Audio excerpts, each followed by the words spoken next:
বিশ্বনবী মুহাম্মদ রাসূলুল্লাহ সাল্লাল্লাহু আলাইহি ওয়াসাল্লাম বলেছেন, রাষ্ট্রীয় দায়িত্ব পালনকারী কেউ যদি এক টুকরা সুতা বা তার চেয়েও ক্ষুদ্র কোনো জিনিস খেয়ানত করে, তবে কিয়ামতের দিন খেয়ানতের বোঝা মাথায় করে তাকে উঠতে হবে। মাননীয় স্পিকার, আল্লাহ রসুল যে সরকার ব্যবস্থা প্রতিষ্ঠা করেছিলেন তা সত্যিকার অর্থে ছিল জনকল্যাণমূলক সরকার। নবী করিম সাল্লাল্লাহু আলাইহি ওয়াসাল্লাম সরকারি কর্মকর্তাদের বিরুদ্ধে কোনো অভিযোগ পেলে তখনই ব্যবস্থা গ্রহণ করতেন। আইনের চোখে সবাই সমান, শাসকদের আত্মীয় স্বজন কারো পক্ষে সম্ভব ছিল না জনগণের উপরে জুলুম করা।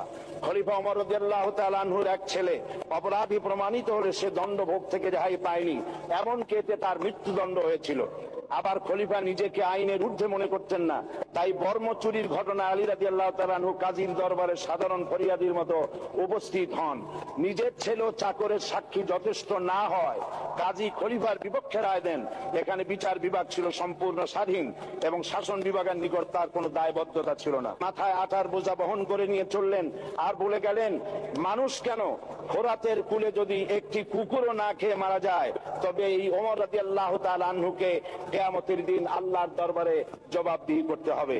আর আজ সেই জাতির দায়িত্বশীল যা জনগণকে অভুক্ত রেখে তাদের মুখের গ্রাসে ভাগ বসায়।